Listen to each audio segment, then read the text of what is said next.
Hey there, Grumpy Old Fart here. I'm doing an advanced Dungeons & Dragons story. I'm titling this one The Inquisitors. Before I get into this though, if you enjoy my content, it would really help me out if you could hit the like button, subscribe to my channel, share my content on all of your platforms, and post a comment or two. Remember, I welcome your comments, even if you disagree with me. If you enjoy a good book, check out my author page on Amazon.com. My pen name is H.L. Anderson. You can find all of my books there, including the one shown here, the tabletop role-playing game, Outlaw Trails. I talk about it on my channel a lot, lots of videos. Go check those out, and I hope you get this, and I hope you like it. All right, The Inquisitors. Years ago, my friends Larry, Earl, Bobby, and I were playing in my friend Mark's game. Now, I've changed the names to protect the innocent in this video, so bear with me.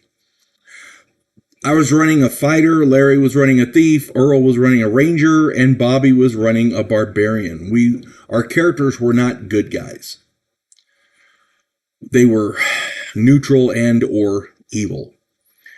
We had chosen our classes separately and alone with Mark and I guess we each figured someone else would prefer to play the spellcaster, so consequently we had no wizards or clerics. Yeah. Our characters had started at level 1. We had stopped an assassination attempt on the Baron. We were hoping to get paid, and we did, but we'd also gotten in good with him, and we'd made 2nd level. The 3rd game session, we were at a tavern. We were having a drink at about 8 p.m. in-game. And there was a ruckus down the street.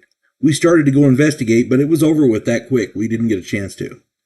Then, about an hour later, the Baron summoned us to his keep.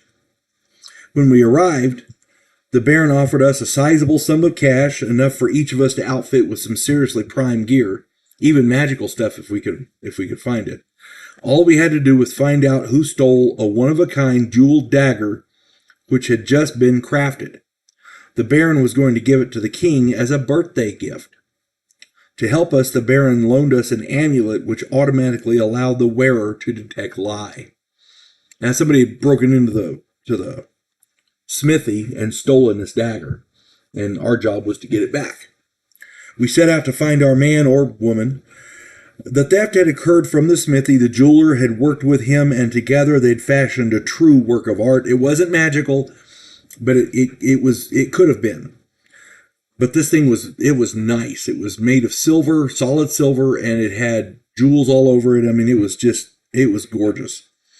The thief had entered through the foundry vent and had picked the lock on the lockbox where it was stored. The thing was, the lockbox was hidden in a secret cubbyhole in the wall behind a chest.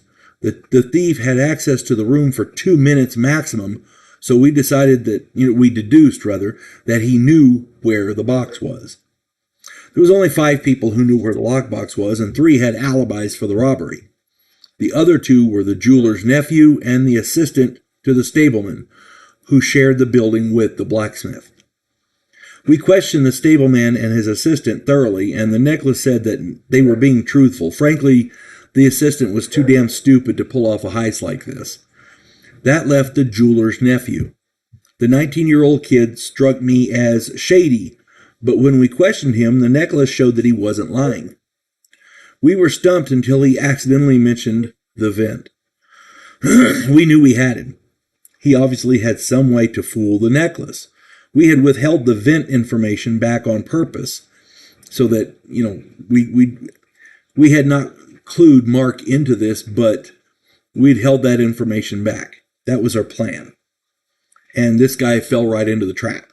So we knew he had done it. We just needed to get the dagger back. The Baron had given us carte blanche to recover the dagger. So we started working this guy over to get the item's location. The kid was tough, I'll give him that. The beatings were fierce, and he would not give up the dagger. We figure he was probably working for the guild, the Thieves Guild, or somebody else, and he was more afraid of them than he was of us. So we really needed to get that dagger back, and so the real torture began. Bobby and I started skinning his feet. He didn't say anything. Then it was Earl and Larry's turn. Remind me never to withhold information from those guys. After 15 minutes with a red hot spike, we knew exactly where the dagger was. The things they did to this kid made me question their sanity. And I mean, damn, I am so glad that this was only a game. I mean, these are good guys. I doubt they do it in real life, but it makes you wonder about people, you know. Frankly, I think they scarred Mark more than they surprised us. More than they surprised me, that is, because this was the end of that campaign.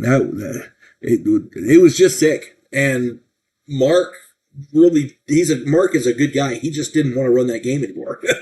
It's getting bad when the players scar the dungeon master to the point where he doesn't want to run the game anymore. Yeah, that's pretty bad. Being an evil character, you can do a lot of things in the game that a good character would not do and should not do. But yeah, that was above and beyond. Even for me, I've run evil characters in the past, and I can get pretty nasty. But that, oh my God, that put. I'm not even going to mention what they did to this kid, but that put me to shame. I could not do that. So there you go. Hope this finds everybody well. If anybody else has any similar experiences in games, put that in the comments, and I'm sure we'd all love to read it. Just leave names out. We don't want to embarrass people or whatever. Hope this finds everybody well. You folks have a good one. God bless one and all.